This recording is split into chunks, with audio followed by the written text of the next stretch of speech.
Hi, this is Vicki with Condi Systems Technical Support, and I'm here to show you how to do a nozzle check and a head cleaning on the Ricoh dye sublimation systems. The nozzle check is important. Why? Because you want to make sure you have a perfectly healthy system prior to doing any print job. You would hate to get into a print job to find out that your color was off because your nozzle check was dirty or your print heads were clogged. So to show you how to do that, the first thing I want to do is come down to my start panel. I have Windows 7, and I'm going to click on devices and printers. With XP it would be printers and faxes. In Vista it would be devices. I'm going to find the printer for this demonstration, and we're going to use the Gel Sprinter GX7000, and this would work with your Gel Sprinter 5050 and your 3300. All three Ricoh dye sublimation systems we sell here at Condi would be done the same way for your nozzle check and head cleaning. So I'm going to right click on the Gel Sprinter 7000. I'm going to left click on Printing Preferences. That opens up my dialog box. Printing Preferences, it shows me on the Setup tab by default. Now I'm ready to go over to my Maintenance tab, which is the fourth one over.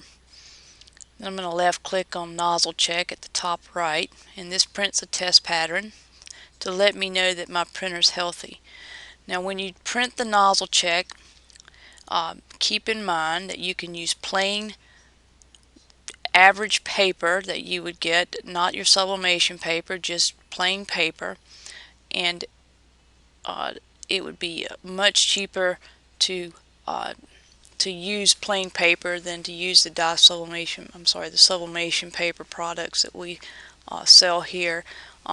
This pattern is only to let you know that your printer's healthy, so it's not important to sublimate it. Should you be asked to sublimate it, you would use sublimation paper at that time. And oftentimes, if you can't see the yellow, because the yellow is hard to see if it's not sublimated, then for those purposes you would use sublimation paper, because you can always sublimate the pattern onto some test product or scrap product that you have no use for. So we're going to left click on Next, and it's going to show us a pattern.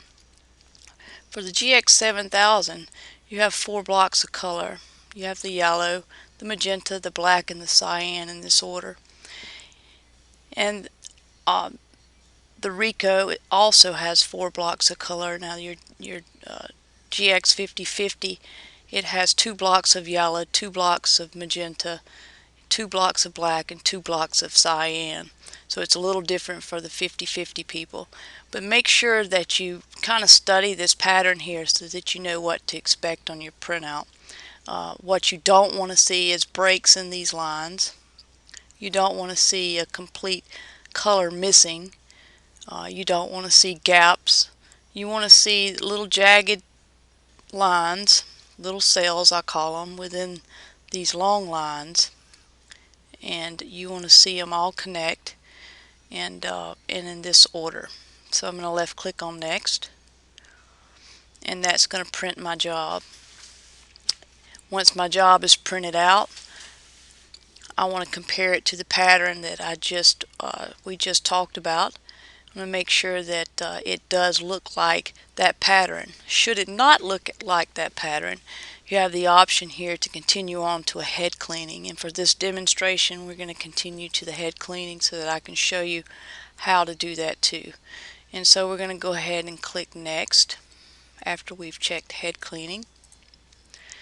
And this, unlike the Epson printers, this is the Ricoh has took it a step up by giving us the option to save on ink when we do head cleanings, and that's a great feature. So the yellow and magenta, if those two heads were clogged, or say for instance the pattern was skipping color in these two skipping little, or leaving dashes, should I say, and within the 2 color blocks of the yellow or magenta, you would check this box. If it were missing color from these cartridges, which is the black and cyan, you would check this box. to clean all 4 heads, you would just check both boxes, and that's what we're going to do.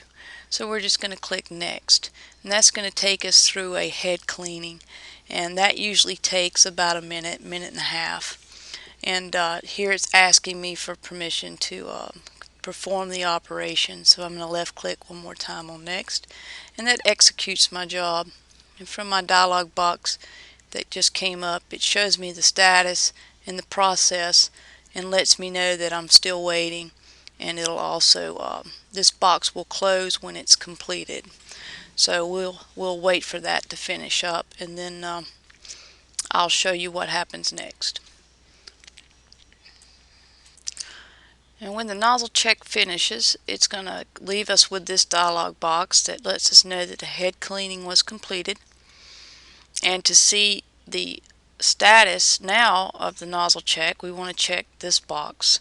Now we can use the same sheet of paper. We could flip that paper over so that we can print on the back of it, or you can just put a new plain sheet of paper in your printer so that we can continue to print the pattern to see if we've made improvements.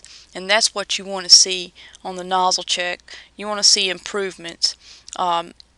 Most of the time with the Ricoh, one nozzle check is sufficient.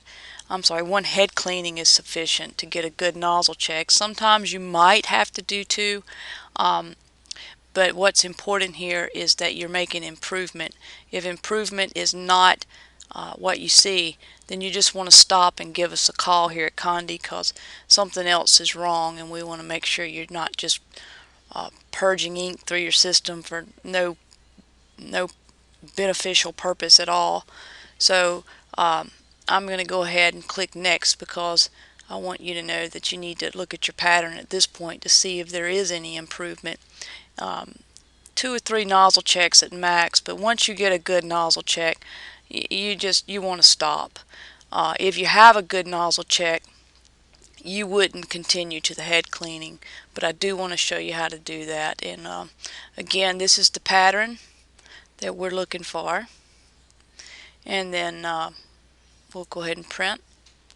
And while it's printing, you'll walk over to your printer and you'll get your pattern, and you'll verify that it is good and that you're ready to continue on towards your sublimation jobs.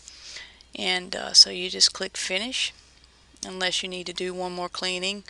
Like I said, very rarely do you need to do that, but should you, it's nice because it just cycles you back and forth until you're ready to exit from this menu. And I'm ready to exit, so we're just going to click finish and X out of here.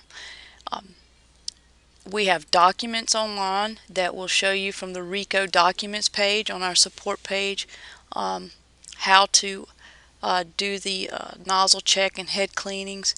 Keep in mind, if you have any questions ever at all with how to do or perform these exercises, or if you're just wanting to get with a tech person to walk you through these steps, we're happy to do it. Our number is 1-800-826-6332. Go to menu option 2. That'll get you to support. Anyone in support can walk you through this procedure. Again, you can find our documents online and continue to watch for new videos coming up from the Condi TV webpage. Again, my name is Vicki with Condi Systems Technical Support, and I want to thank you for your time.